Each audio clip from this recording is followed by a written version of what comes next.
Thank you very much, everybody. It's great to be here. What a place. Did you like the flyover? That was pretty good. We were going low and fast. That was moving along. That was pretty low. Just want to thank JD. He's doing a fantastic job. And I want to thank North Carolina. I love North Carolina. I love them. 76 days from now, we're going to win this state, and we're going to win the White House, that beautiful, beautiful building. That beautiful building. I want to thank Senator Ted Budd, who's doing such a great job. Senator Ted Budd, thank you. Thank you. Great job, Ted. Mark Robinson, he's out there. He's fighting. He's fighting. He's a great one. And I think we have a lot of our sheriffs here, don't we have? Where are they? Will this stage hold them? I'd love to bring them up. Come on, sheriffs, get up here. Mark, come on. I don't know if this stage is going to hold them, but if it doesn't, we've had bigger risks than this. Right? Come on, sheriffs. If you weigh more than 200 pounds, don't come up. I'm only kidding. Come on. Hi, fellas. Thank you. Welcome, North Carolina.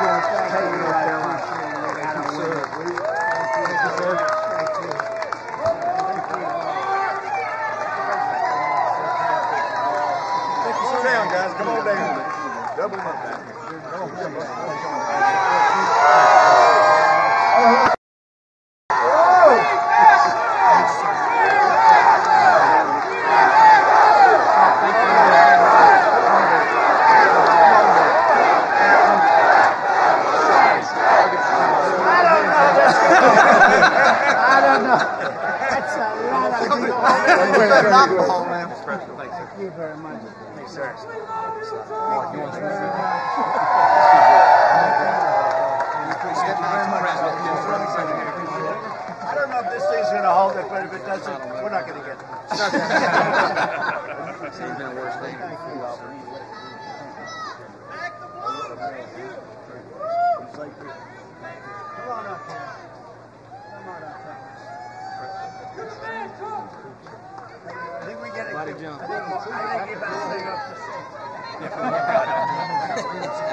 Just so you know, these are great people, but I want to get them the hell off the stage, because I guarantee they didn't have this in mind when they built this.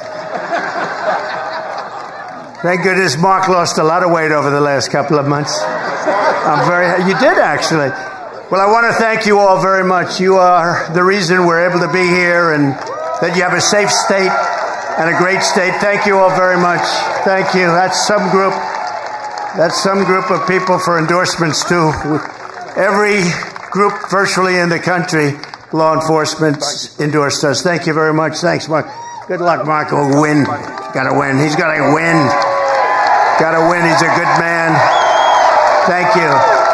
Oh, I feel much better. I feel very much better that they got off the stage. I had no idea what was going to happen, but it's not that far down. You know, I had no idea what was. I'm a big structural guy. But I want to thank also members of Congress, Richard Hudson and Byron Donalds, two warriors, two great people, two unbelievable. Where's Byron? Thank you very much. Thank you very much. Where's Byron? Oh, look at him over there. He knows how to get attention. Look at that guy. He's been my friend for a long time. Thank you for everything, Byron. And you have, thank you very much, congressional candidate Mark Harris. Mark? Hi, Mark. Good going, Mark. Good numbers. Good numbers. Brad Knott and Addison McDowell. They're all going to be winners very soon. Young, good-looking people. Thank you very much. Great. The State House Speaker, Tim Moore. Tim? Where is Tim? Oh, he's nice and safe back there. Oh, hello, Tim. I appreciate it, Tim. And Neil Jackson, State Rep. Neil Jackson. Thank you very much. Thank you, Neil. RNC Chairman Michael Whatley. What a job he's doing. What a job he's doing. And North Carolina GOP Chairman Jason Simmons, who's been a friend of ours for a long time. Where's Jason? Nice tall character right here. Thank you very much, Jason. And somebody that's been with me from day one, he's a real general. You know, we have the real generals and we have the fake woke generals that did so poorly in Afghanistan, should have all been fired. But this is a real general, Keith Kellogg. Right, Keith? And this is a great group. It's good to see you, Keith. He's been with me from before day one, right? He said, that guy should run. We got to get him to run. I like those guys. They were here before I ran. You know, there's quite a few of them, too. We have the front row, Joes, you know that? And very importantly, we have the most magnificent women. First time, you know, they travel all over the country to be with us for rallies. They're at close to a couple of hundred rallies. I don't know what their husbands are doing about this. This is a little crazy. Look how beautiful. And they're from North Carolina. And for a change, they don't have to travel so far, right? How far are you from here? 2 hours is nothing. It's a pretty big state, actually. Thank you very much. As always, you are special, special people, great women. They love our country. Before we begin, I want to address the massive scandal around the revised job numbers that were just announced this morning, a little while ago, just before I came up, I got to see them.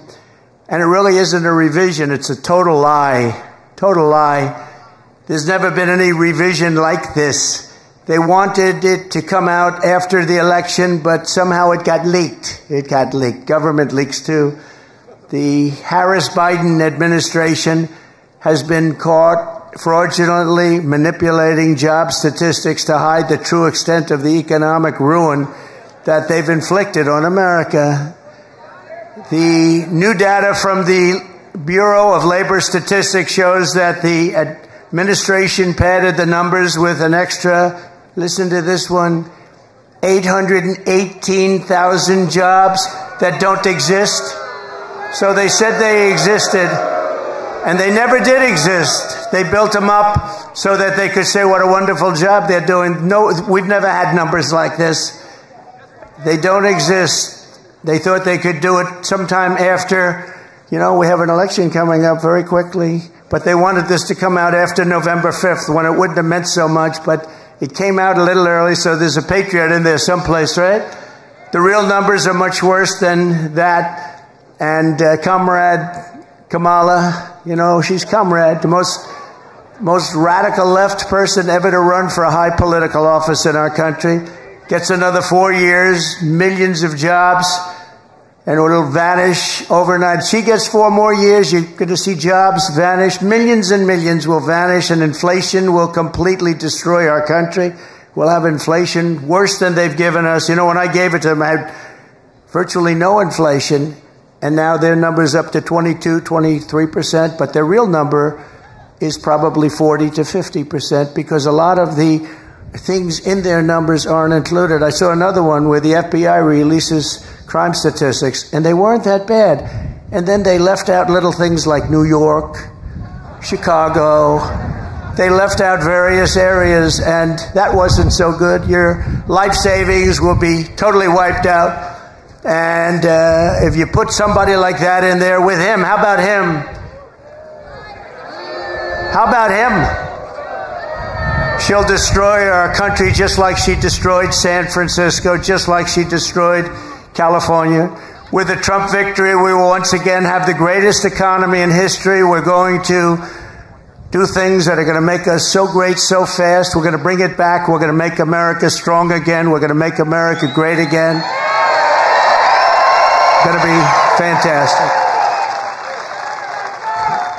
It's going to be fantastic. So I just want to thank you very much for your support, because I've always had fantastic support from you.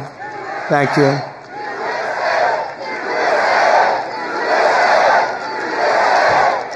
Thank you very much. We have a job to do. You know, we have a job to do.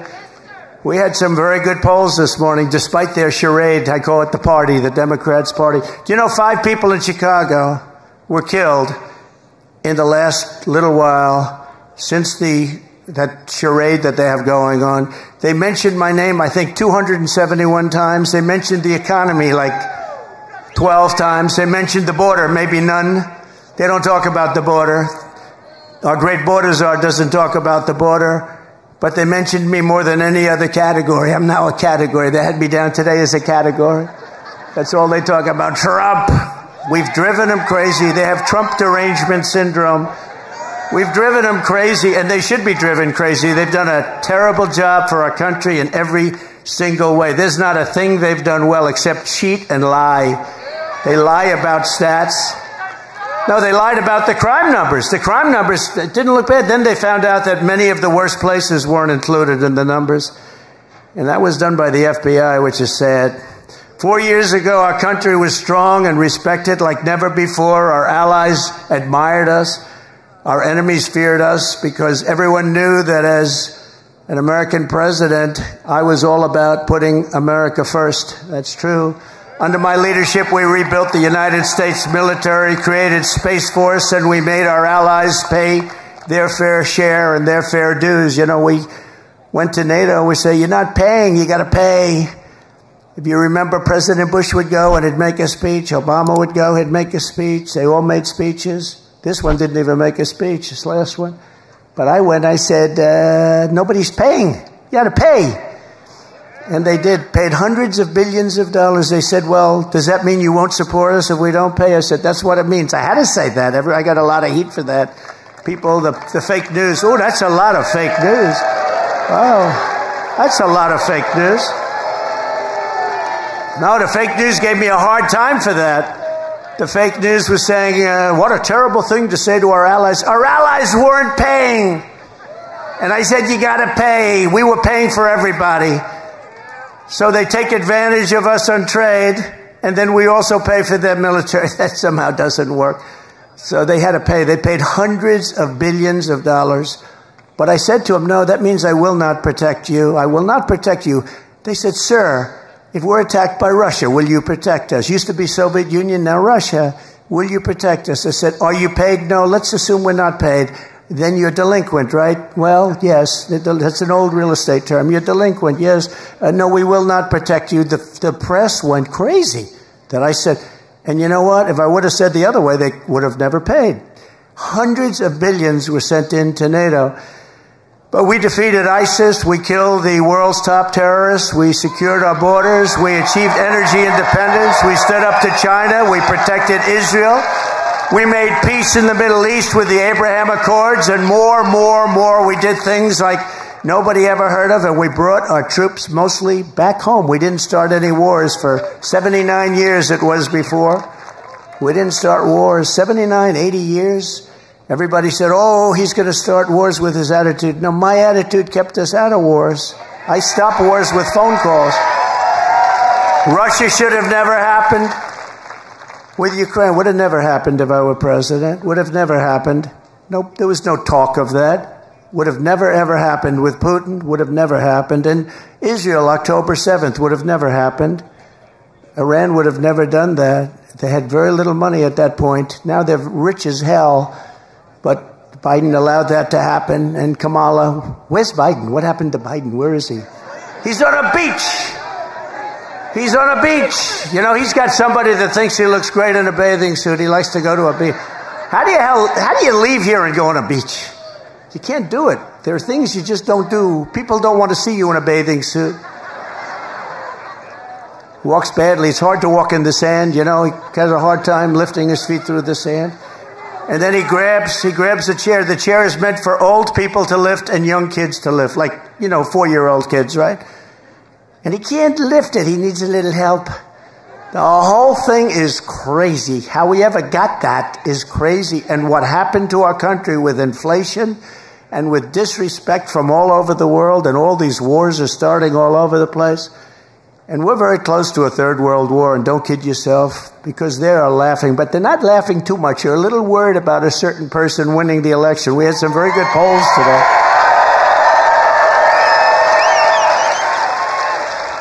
And if that happens, you're not going to have any third world wars. Every American was safer under President Trump. In fact, the entire world was safer when I sat behind that beautiful, resolute desk in the Oval Office. You know, I heard the other day, for the first time, I heard Biden say, the beautiful, resolute desk. He never said that before. They copy me. When I say we're a nation in decline, guys are copying me. Then they say they shouldn't say that, but they thought the words were beautiful. But they copy me all the time. In that case, it was Republicans that were copying me because they happen to be right, so I don't mind if a Republican copies me. Any of you guys want to copy me. But it's a sad thing to have to say, but they copy me. The resolute desk, he never mentioned that. He doesn't even know what the hell the resolute desk is. Exactly 3 years ago this month, the weakness and incompetence of Kamala Harris and crooked Joe Biden delivered the most humiliating event in the history of our country and one of the biggest military disasters in the history of the world, as far as I'm concerned. No one will ever forget the horrifying images of their catastrophic retreat from Afghanistan. Desperate Afghans fell to their deaths from the wheels of U.S. cargo planes that were 3,000 feet up in the air. Bloodthirsty terrorists poured out of the prisons after Biden and Harris surrendered Bagram, one of the largest air military bases anywhere in the world. We spent billions and billions of dollars building it many years ago. And, you know, it was important to keep it. I was never leaving that. I would have been out faster than them. I said, that's not, we were there for almost 21 years. And I said, what are we doing? What are we doing here? And we had no soldiers killed for 18 months while I was there because they knew, don't play around with our soldiers. They were killing them. They were killing them under Obama. Did you see Barack Hussein Obama last night? Take little shots. He was taking shots at your president. And so was Michelle. You know, they always say, sure, please stick to policy. Don't get personal. And yet they're getting personal all night long, these people. Do I still have to stick to policy? Sir, you must stick to policy. You'll win it on the border. You'll win it with inflation. You'll win it with your great military that you built that they gave away $85 billion worth of it in Afghanistan. Sir, you're going to win it on crime. The crime is running through the streets like never before. You're going to win it on all of these things, and maybe especially, I think two things, the economy, inflation, because I view them together. What they've done to inflation, and they caused it with energy. What they did with energy is so stupid. If we were there, our energy, we would be so dominant all over the world right now. We were already energy independent. I made you energy independent, but we would be energy dominant. We'd be paying back debt. We'd be reducing your taxes still further. We gave you the largest tax cuts ever. And a lot of good things were going to happen, but now we're just going to have to sort of call it a delay of 4 years.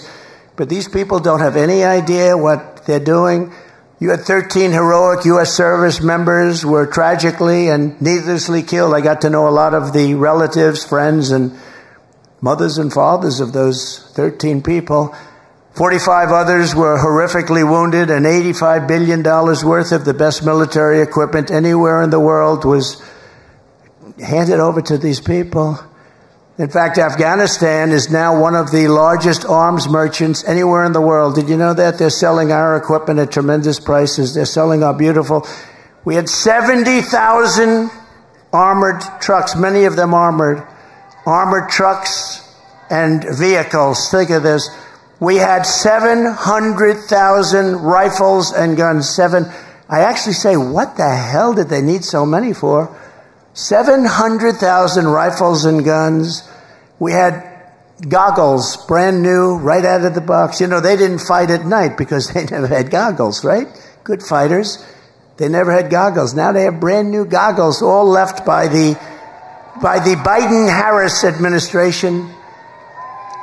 Gave them billions and billions of dollars, just gave it to them, and now they sell that equipment because they don't need 700,000 rifles. They need 20,000, little difference. They don't need 70,000 vehicles. They need 500 vehicles. You have to ask yourself, who bought all that stuff in the first place? Who bought it all? How disgusted we're all when we see, all of us are, when we see 3 days ago when we viewed their parade our military equipment running down the middle of their main avenue, brand new, beautiful, armor-plated trucks, tanks, and vehicles running down the middle, and they're all celebrating because we have stupid people running our government, and she'll be worse than Biden because he wasn't really a believer, but she's a radical left believer. She ruined San Francisco. She ruined California. And if she gets in, our country doesn't have a chance. This calamity is on Comrade Kamala Harris's shoulders. I think her name will be Comrade because I think that's the most accurate name. You know, I've been looking for a name. People are saying, sir, don't do it. You know all my names. They've all worked. They've all been very successful. And I really didn't find one with her. Sir, she's a woman. I said, so is Hillary Clinton. I called her Crooked Hillary. So nobody complained about that, right? Right? Mr. Governor, nobody complained about that. No, I called her Crooked Hillary. I call people names. I call crazy Nancy Pelosi crazy because she is. She's nuts. You know, Biden is really angry. You know, he's very angry. He was so angry the other night, he's like seething. You ever see a guy make a speech? It's such anger and so uncomfortable, just shouting. But he's terrible. He's just terrible. Should have never been there. We all know that. Should have never been there. What they've done to this country is incredible. But she bragged that she would be the last person in the room, and she was. She was the last person in the room with Biden when the two of them decided to pull the troops out of Afghanistan. And by the way, pulling them out was absolutely right. I was going to do it. I'm the one that got the soldiers down to 5,000 people. I was going to do it, but we were going to get out last. You don't pull the soldiers out first. You let the soldiers stay last. And the head of the Taliban respected me, Abdul. I had conversations with him. After my conversations, not one soldier in 18 months was killed. But you pull the soldiers out last. Milley and these guys, you know, we have great generals, but Milley and Mattis and these guys, they didn't know what I call them television generals. The television generals are no good. But the generals that defeated ISIS, for me, were great. We have a great military. But she had the final vote. She had the final say, and she was all for it. You take the soldiers out. If I took that young person right there, about 5 or 6 years old, beautiful young person, and if I said, I gave little details, like about 30 seconds worth of details. Would you take the military out first or last? Sir, I'd take the military out last. But they took it out first. And then we left hostages, we left all of the equipment, we left everything. And we left Bagram, and now China is occupying Bagram. Bagram being 1 hour away from where China makes its nuclear weapons. Wouldn't it have been nice to have our big, fat, beautiful base? It was probably built there for that reason. But China 1 hour away, and now China is occupying that massive, big base. Some of the biggest runways in the world. They can hold heavier loads than any runways in the world. Under my leadership, we were getting out of Afghanistan, but we were going to get out with dignity, pride, and with strength. When I left office, we had not lost a single service member in the combat in Afghanistan in more than 18 months. And then we had that horrible day where we lost so many, and so many were so badly hurt. Arms, legs gone, face just obliterated. We lost so many great people that day. Nobody talks about the people that were so badly injured. They never mention them. I always mention them. All over the world, our adversaries knew that America was not to be trifled with when I was your commander-in-chief. And you know, it's very interesting. If you look at Hungary, very strong country, very strong leader, Viktor Orban, he said the only thing that's going to save the whole world is Trump has to be president again. We had no problems. We had no problems. He said we had no problems. I don't use the term, but he did. He said China was afraid of him. Russia was afraid of him. They always said, oh, I was so friendly to Russia. I'm the one that stopped the Russian pipeline called Nord Stream 2. Nobody ever, the biggest development they ever had to feed oil all over Europe, I stopped it. And then Biden comes in and he gives them everything. He gave them the pipeline. They built the pipeline. But I stopped it. Putin said, that's the worst thing that's ever happened to us. I said, I'm sorry, I have to do it. And he approves it right away. And then they say, Trump was not strong on Russia. I think they got it wrong. Putin actually said, if you weren't strong, I'd like to find out how bad would you be if you were strong, because you were brutal. But, you know, I got along with him. It's good to get along with these countries. I got along with China.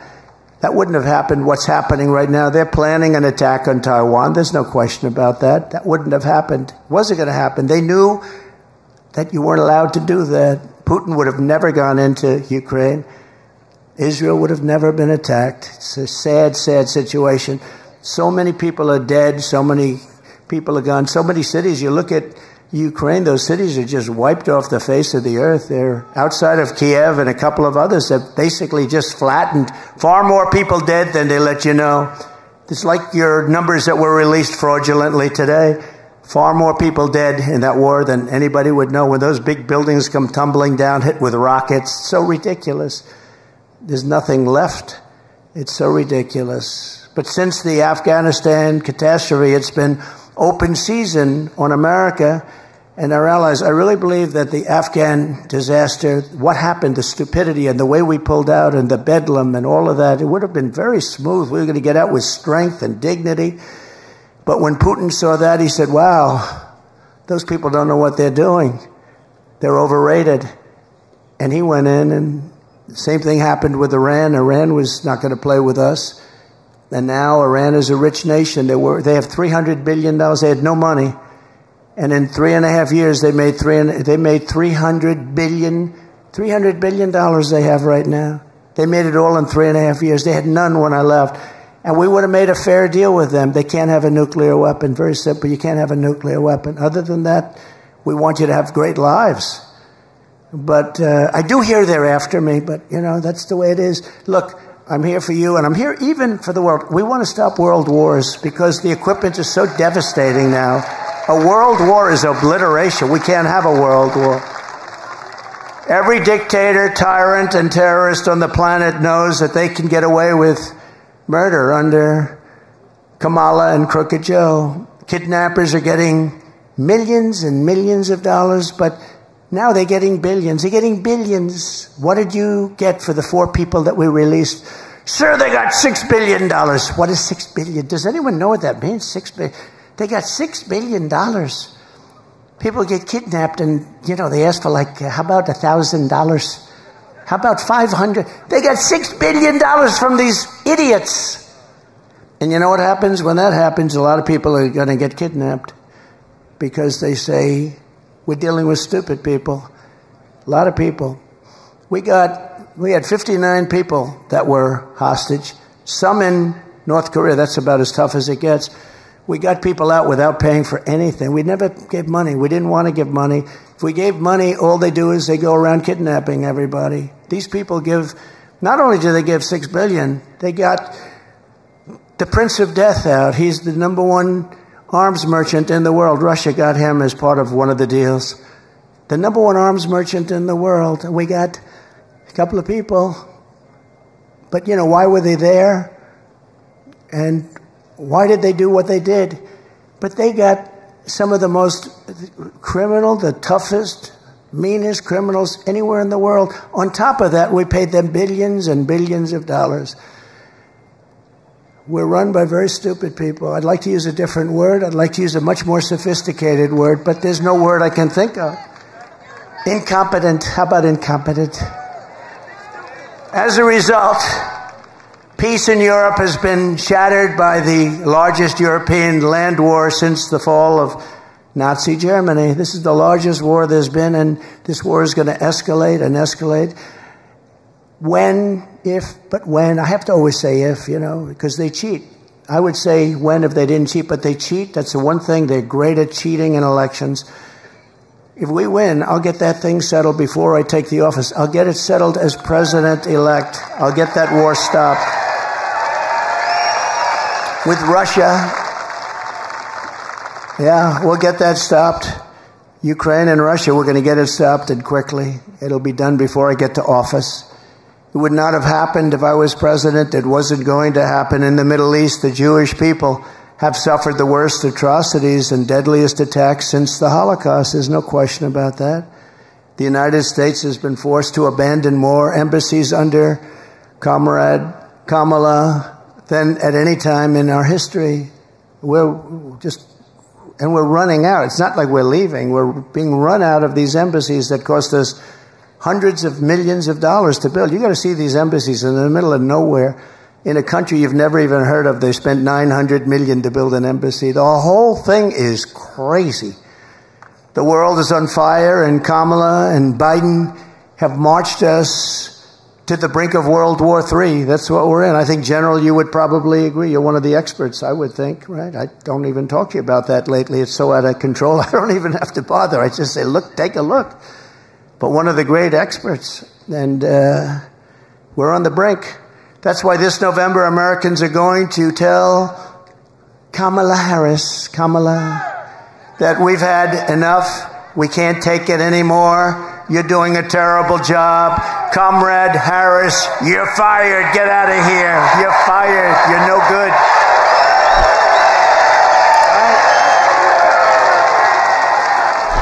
You're fired. Get him out of here. All you have to do is take a look at San Francisco. Look at the job she did. She had one policy. If you steal less than $1,000, basically $950 to be exact, I want to be accurate for purposes of reporters, the fake news media, they want accuracy. They don't have to be accurate, but we have to be accurate. But if you steal less than $950, they basically leave you alone. So I have guys going in robbing stores with a calculator. Let's see, this is $100. Did you notice?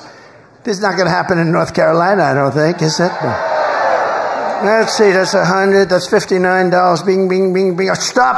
But we don't want to go over $950. They walk out with it. Nobody does a thing.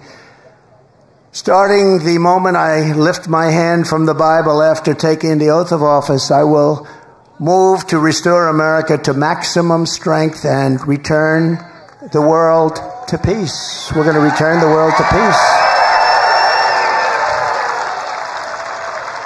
And mostly I can do it with a telephone call. You know, we don't have to send troops. I can do it with a telephone call. You go to war with another country that's friendly to us or even not friendly to us. You're not going to do business in the United States, and we're going to charge you 100% tariffs. And all of a sudden, the president or prime minister or dictator or whoever the hell is running the country says to me, sir, we won't go to war. I talked this world out of a lot of wars with telephone calls. I don't have to send in the troops. One of my most urgent priorities will be to quickly rebuild the readiness and spirit of the United States Armed Forces. And we had it built. We rebuilt it. We rebuilt the whole military, but it was decimated under this group of stupid people. You know, we had so much. When I came in, we had no ammunition. Did you know that? Remember? I used to talk about it. And I said, if it's true, which it was, why would you say that? We had people on television. Well, the United States has no ammunition. You know, some things you just keep to yourself, right? Do you remember from North Carolina, do you remember I used to talk about that all the time? Those are my best witnesses, those ladies. There's about 40 of them. They're all over the place. And they're always perfectly coiffed and perfectly dressed. They're beautiful and they're great. But no, I used to talk all the time. If you have no bullets, I can ask this group of leaders, you don't talk about it. But you get the bullets really fast, right? So within a year, I had so much that our warehouses were stocked to the gills. We never had so much. I bought so much, missiles, everything. I rebuilt our military, but that's been all dissipated now again because we give it away to everybody. And for nothing. I mean, they don't do anything for us. We don't get anything.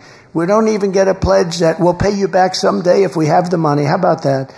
Pay you back someday if we have the money. You know, I sponsor athletes sometimes. If I see somebody that I like in sports, I sponsor some golfers. Usually doesn't typically work out. I don't know if you know, it's like a 5,000 to 1 shot. But I'm good at that stuff and I can see talent.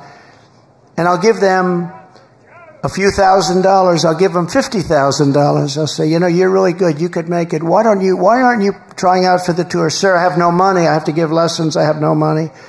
He said, you're too good to give lessons. You can be a tour player. I said, I don't have any money. I said, here's $50,000. And here's the deal. If you do well, you pay me back with no interest. Just good luck. If you don't do well, which you probably won't, because it's very hard, they say the worst is a boxer. If you sponsor a boxer, they're all great. They're winning all their fights.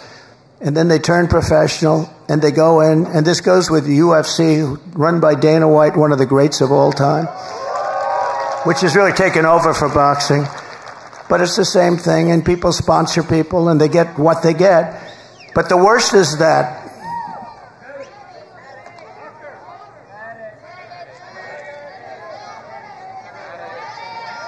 what's wrong? Oh. A doctor, please.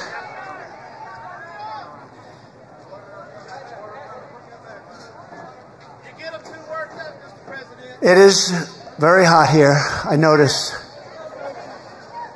It's very hot. And a lot of the people waited for days to get here, so I understand it. Take your time, doctor. Take your time. Thank you.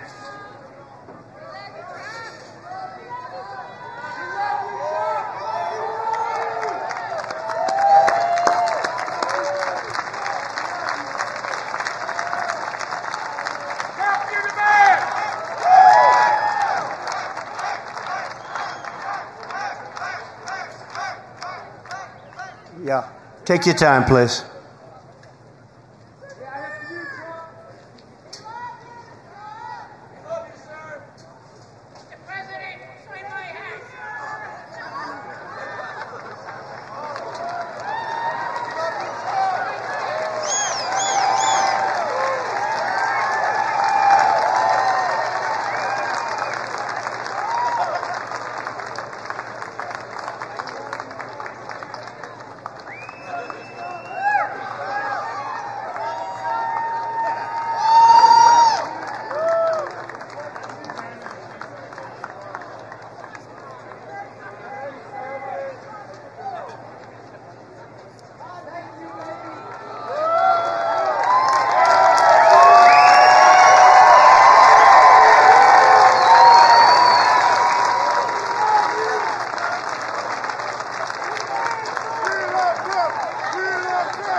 Thank you very much. You know, they come 2 days, 3 days early, and it's a lot of stress. We lose them. The only ones we don't lose are front row Joes. I don't know what they have going. They have something going here, Governor. Thank you very much. Thanks, Doctor. But America is blessed with the greatest military in the world, but our men and women in uniform have been betrayed by radical left politicians and some generals, and at the top, they're woke. They're woke. We don't want woke generals. We want generals that know how to win, and we have them. We proved that when we wiped out ISIS, didn't we? Proved it. Sir, it'll take 5 years. We did it in three weeks. I think we did it in 3 weeks. We have the greatest military in the world, but you need the great leaders. Otherwise, your military can never be great. Everywhere I go, soldiers and veterans tell me how angry they are that not one person has been held accountable for the Afghanistan catastrophe. He never fired anybody. You know, I fire a lot of people when they don't do a good job. Then they come back and write books. You know, they hate you, but that's okay. When you don't fire people, they never write books, you know. But I fired a lot of people. I wasn't happy with their service. I wasn't happy with the job they did, and I fire them. I let them go. I mean, I'm working for you. I'm not doing this for myself. But when you fire them, they always come back with something. And now nobody's ever been in the position where, you know, they get offered all sorts of money from the fake news and everything else. And fame, we're going to make you famous. All you have to do is, make up some stories about Trump. But people don't seem to care. It's phony stuff, phony, horrible. They're lightweights. They're terrible people. You know, when I came, don't forget, I didn't know anybody in Washington. I'm President of the United States. I'm going down Pennsylvania Avenue with the biggest load of military and police and motorcycles and everything you've ever seen. And I didn't know anybody. I said to my wife, I don't know a lot of people, but the people I know, I got recommendations from a lot of good people, well-meaning people. Some were good. Most were great. But we had some bad ones too. But now I know them all in Washington. I know the good ones, the weak ones, guys like this. I know the weak ones and the bad ones. General, we know the dumb ones and the smart ones, don't we? We know them all. But the voters will hold Kamala and Joe accountable for this November when I take office, and they're going to be held accountable for what they've done to this country. Right? Thank you. I will ask for the resignations of every single senior military official who touched the Afghanistan disaster. I want their resignations immediately. And I want them on the desk in the Oval Office, the Resolute desk. I want them on at 12 o'clock, Inauguration Day, everybody involved with that disaster. When you have a disaster so stupid as that caused us such problems, you don't know what that's done to the reputation of our country, the Afghanistan disaster. This house cleaning will be a signal to the entire world and America, military, and everybody else. They want people to be held accountable for failure and incompetence. And it's just not acceptable that something like that could happen. These are fighters. They fight with broken, old, obsolete weapons and knives. We have F-16s. We have F-35s, F-32s.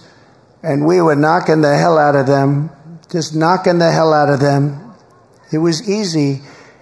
But I said, what the hell are we doing this for? Let's get the hell out of there. We were getting out with such strength. They were so happy they couldn't believe it. And then these people came in, and it's horrible to even think about what happened. And countries all over the world lost respect for us because of Afghanistan.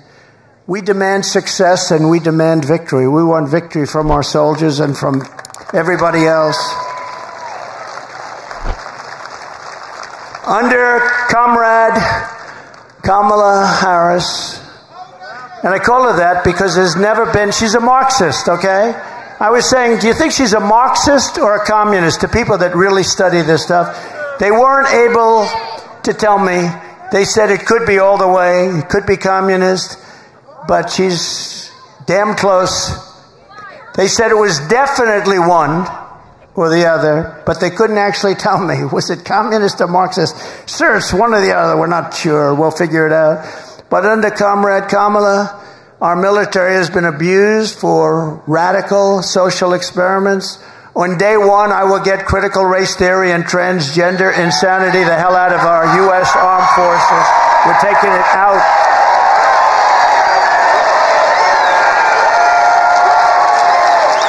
Our warriors should be focused on defeating America's enemies, not figuring out their genders. By that time, hopefully they know their genders. Marxist ideologies have no place in combat. Think of it. They go in and they decide, oh, they're going to change my gender. No, we want them to know their gender when they go in. You have no idea the disruption that has caused, and the fake news refuses to report it. You know, when I did a ban, I went to a lot of good generals. I said, I'm not going to tell you names. Just tell me, is it the right thing or the wrong thing? The wrong thing, sir. It's the wrong thing. And I had unanimous support. And then we did it. I didn't do it. Other people did it. They reversed me as soon as they got in, like almost the first day. I didn't do it. But they allowed things to happen to our military that just not right. If you want to have a sex change or a social justice seminar, then you can do it somewhere else, but you're not going to do it in the Army, Navy, Coast Guard, Air Force, Space Force, or the United States Marines. Sorry. You're not going to do it there. The military brass that led these absurd and insulting initiatives will likewise be removed, and They will no longer be in command. They're going to be gone so fast. Kamala and Crooked Joe purged 8,000 service members from our military for refusing their COVID vaccine mandate. They refused to do it. We didn't want a mandate. The mandate, you just can't do that. I will rehire every patriot who was fired from the military with an apology and with back pay. They will get their back pay and an apology from our government. Hopefully they have great jobs right now and they're making a lot of money. But if they want to come back in, they get an apology and we sign them up and they get their back pay. Should have never happened. The mandate stuff should have never happened. Thanks to Comrade Kamala and Joe Biden, morale in our military is now so low that almost every single branch is suffering a major recruitment and retention crisis. You know that. Upon taking office, I will begin the largest peacetime recruitment drive in the history of the armed forces. We have to fill our armed forces with great people, but they don't have spirit now. There's no spirit. Used to bring, other soldiers would bring their friends in. Now that doesn't happen. Almost never happens. The sense of spirit, pride, and prestige will soon come roaring back and reach levels never seen before. We're going to make it so hot that I'm going to want to resign and join the military. I don't know what rank I would start at. I guess I started private. I don't know. What rank would I have to start at, General? I have to start pretty low. He said you'll start at the top. All right, then I'll stay here. That's very good. You'll start at the top. He knows what to say. America's military must always be unrivaled and unbeatable. I mean, I see reports coming out where they do studies, and they said under these circumstances, we'll lose a war to China. Number one, if it's true, why are we saying it? And number two, it shouldn't be true, should it? It shouldn't be true. Not going to happen. Why would they release a report like that for China to read? We're vulnerable here. She said they're idiots. That's a good word, too. Who's the woman that said that? Stan, please. Who said that? That's very good. No, it's true. She says they're idiots. No, they released a report talking about all of the vulnerable areas. We need more this, we need more that. We're weak here, we're weak there. I don't know who does this report. Why would you release a report like that? So after years, that's like saying we have no ammunition. Well, ladies and gentlemen, we have no ammunition at the time. We're the United States of America. You know why? We gave it all up to Ukraine and various other places. We gave them everything. Empty our warehouses of all of our ammunition. Let's give it to people free of charge. Free of charge. Costs billions. Free of charge. Everything's always free of charge. So after years of horrific depletion with the comrade sending our missiles and airplanes, ammunition to other countries, I will make a historic investment in rebuilding the U.S. Armed Forces. I did that once before, but I have to do it again because they've depleted it, just like they've depleted the strategic oil reserves, you know. We have the strategic, in all due respect, it's not for filling up your car so that you have 4 cents a gallon less and that you vote for Crooked Joe. It's not meant for that. It's meant for war. It's meant for tragedy. It's meant for real stuff. It's at the lowest point today in its history. We almost have nothing left. And we had it at a level that was such a beautiful thing to see. We will increase funding, but at the same time, the days of blank checks for the weapon systems over the past are over. I tell you what we will build, though. We're going to build a great iron dome over our country so that we don't have to get hit. We give it to other countries. We help Israel and other countries. And Ronald Reagan wanted it many years ago, as you know, but we didn't really have the technology then. He was right, but we didn't have the right technology. Today we have unbelievable technology. And, you know, we have other countries that have it. This country should have it. And we're going to make it right here, and we're going to make it in other of our great places. But a lot of it's going to come right out of your state.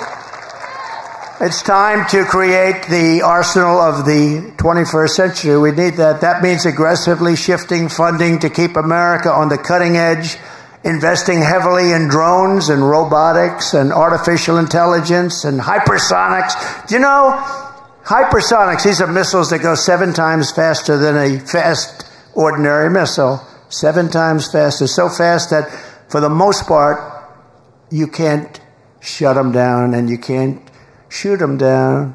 They're going at levels of speed that nobody thought was possible. Do you know, that was our technology that was stolen by Russia. And Russia has them, and I started them very quickly. But somebody gave Russia, years ago, before me, all of our plans and specs for hypersonic missiles, and they built them, and we didn't. He said Bill Clinton. He could be. It might have been, in all fairness, might have been a little after Bill Clinton. I used to like Bill Clinton. Can you believe it? It could have been Barack Hussein Obama, perhaps. We should ask him. Now, he was very nasty last night. I try and be nice to people, you know, but it's a little tough when they get personal. Please, again, remember, please, sir, don't get personal. Talk about policy. Let me ask you about that. We're going to do a free poll. Here's the two questions. Should I get personal? Should I not get personal? Ready? Should I get personal?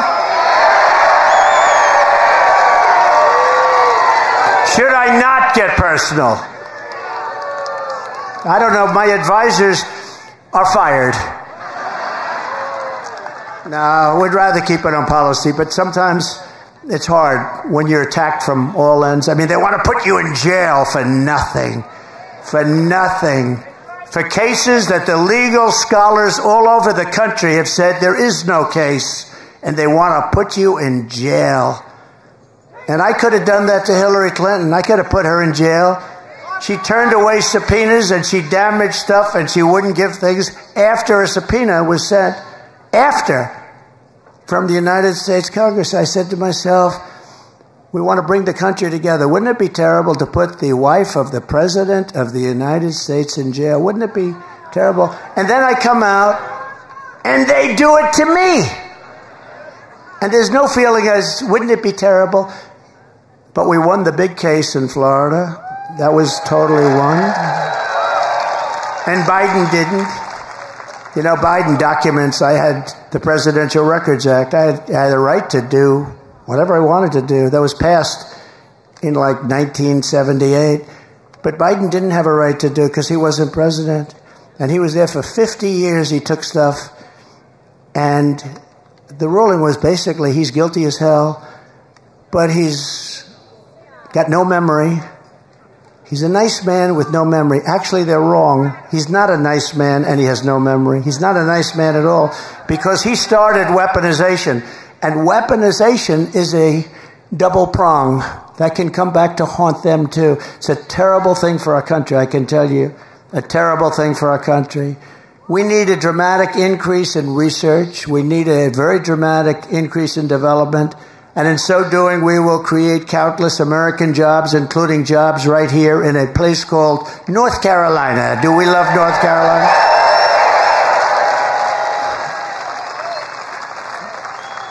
Laura Trump is from North Carolina. She named her daughter Carolina, the wife of Eric. I now say that he's the husband of Laura. We change it. He's great. He's great, and it's a great couple, but she loves this place. She just loves it. She's here all the time. And, you know, she comes and we love her too. She's amazing. She's got a great talent, and she, along with Michael Watley, are running the Republican National Committee and doing a great job. You know, a lot of times when you do that, they'll say, oh, family. Let me say, this is not a job that this is a tough job. And our primary focus is not to get out the vote. It's to make sure they don't cheat. Because we have all the votes you need. You can see it. Every house along the way has signs. Trump, Trump, Trump, Trump Vance, Trump Vance. And by the way, Vance is doing a great job. Vance is doing a great job. Look at that beautiful red Vance. No, but these signs are all over the place. I see it everywhere, no matter where. In Florida, they're all over.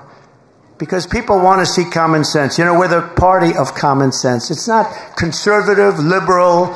They don't want to be called liberal anymore. They want to use progressive. We're progressive. Progressive. I think liberal is more appropriate. Progressive is such a beautiful word, right? You know, it's progressive. Progressive means go forward. They don't go forward. They go backward. As we rapidly rebuild American deterrence, we will quickly restore peace and stability in our country, but all over the world. Will make our country a much safer place. We're in grave danger of a war, a third world war. I tell you, before I even arrive at the Oval Office, and as I said, we're going to do things that are going to be shocking to people. But what I'm going to do more than anything else, I'm going to get things in line, and we're going to prevent that World War III. And if you look at what's going on with Ukraine and Russia, if you look at now there's an incursion into Russia, then there'll be another incursion the other way, then there'll be, and then all of a sudden bad things will start to happen. They're already starting. By contrast, if Comrade Kamala wins this November, World War III is virtually guaranteed to happen. Everything she touches, she destroys. Everything that she's touched, you look at her life.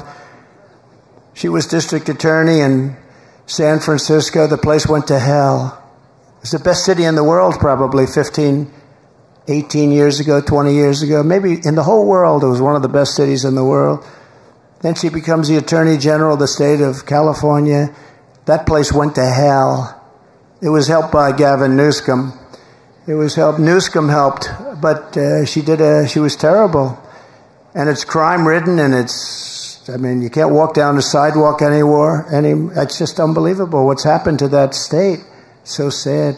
Best weather, beautiful ocean, everything is good, but they've just let it go to hell. And she's going to do the same thing to the United States. And when she says, I'll let you frack. Her whole career, she said no fracking. Pennsylvania in particular, no, because they get tremendous wealth from fracking. They're going to be stopped. 100% they're going to be stopped. She just changed her view a few months ago. You got to see. She ran against Biden. There were 22 people running. She was the first to leave. She quit because she went down like that. And she was the first one out. She never made it to the first state in the primary. She never made it to Iowa. Never made it to Iowa. She didn't get one vote. And she still hasn't gotten one vote. And she won't have one vote. Think of it. Biden, I'm not a fan of Biden. I think he was terrible. A terrible president. What he did to our country, you look at him with the planes and the stairs and the falling all over the place, and he had no idea what the hell was happening. He couldn't find his way off the stage. A stair here, stair there, stair. I got stairs all over the place. He'd finish his speech. He'd look around. Where am I? His speeches lasted. The nice part, it was good in the hot sun because they lasted for about 2 minutes and he could go home. But nobody would come anyway. But we can't let her. She's much worse than him, actually, because she's actually more radical. He never believed it. He just did it for votes. I don't know why you'd get votes by having open borders. She wants open borders. If she became president in 4 years, she'd have 60 to 70 million people from all over the world. And it's not just South America. And remember, they're releasing them from their jails and their prisons. They're coming out of jails and prisons and mental institutions and insane asylums. Then we have hundreds and probably thousands of terrorists that have come into our country. We probably have a few here. Welcome, welcome. But we probably have a few here. And she's all for it. And now she's saying, and you see what she's saying. Well, the wall was largely built. We were adding space onto the wall. We built hundreds of miles of wall. I actually took it because Congress gave us a hard time, and the Democrats were brutal. We had 11 lawsuits, and we won all 11, but I took it out of the military. I called it an invasion of our country. It was an invasion. And we built hundreds of miles of wall, and then I was going to do 200 extra. We ordered it. It was there, and we had that rotten, horrible election where we did much better than we did the first time. And bad things happened, and all of a sudden, I hear that they want to have open borders. And I thought they were kidding. Who the hell wants open borders? And then they said, we'll give you health care. Now they're saying all about how they're getting tough on the borders and how they were tough, except they have a couple of problems. Do you know that we flew in 1 million people, airplanes, over the top of the border, beautiful airplanes. They're flying them in. If you want to stop people, you're not flying them in on airplanes and many other things. No, they wanted open borders, and we have a country that's loaded up with many, many criminals right now, of the worst. They emptied their jails. They emptied their jails and prisons. They emptied their mental institutions into our country, largely. Now, they're continuing to do it. But if you look at many of these countries that we're talking about, frankly, who can blame them? They're dropping their prisoners into the United States of America.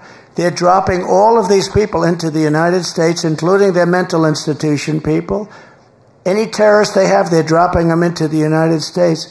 We're taking hundreds of thousands of people that were in jail for murder. You take a look at Venezuela, their jails are half. And I'm surprised half, because frankly, I would have worked faster than that. If I were running it, I would have had all of them out of there by now. They go to Caracas, they take all their gang members, all of their killers, their murderers, their drug dealers, they take them and they're putting them into the United States, and their crime is down 72%. In fact, next time what we'll do, instead of North Carolina, we'll have our next little gathering in Venezuela, because it will be much safer than being in our country. If these people win, you're not going to have any meetings, you're not going to have anything. There'll be chaos in our country. And we just can't let it happen. We can't let it happen. We can't let it happen. Remember, when Biden sent Kamala to Europe to stop the war in Ukraine, she met with Putin, and then 3 days later, he attacked. How did she do? You think she did a good job?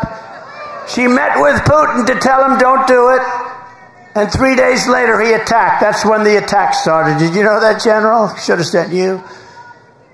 But over 500,000, they say, are dead or wounded, but it's a much higher number than that. And everything lies in ruin. Look, we are going to fight like hell to win this election. They are going to cheat like hell to win the election, because they have no bounds. They have no bounds. I've said to some Republicans once, in a place called Philadelphia, which I love. I went to school in Philadelphia, but it's suffering tremendously, like Chicago, like every Democrat-run city is suffering. But I said, why do we allow them to do it? Do Republicans do what they do with the stuffing the boxes, with all of the different things they do? Sir, we're proud Americans. And that's really the right thing to say. But they have no bounds. We have to win this election.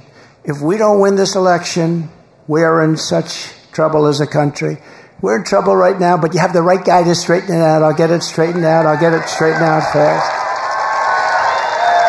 We're going to have peace through strength all over the world, like we had just a short while ago. And I just want to say, closing, it's an honor to have served for 4 years. I wish we didn't have this break.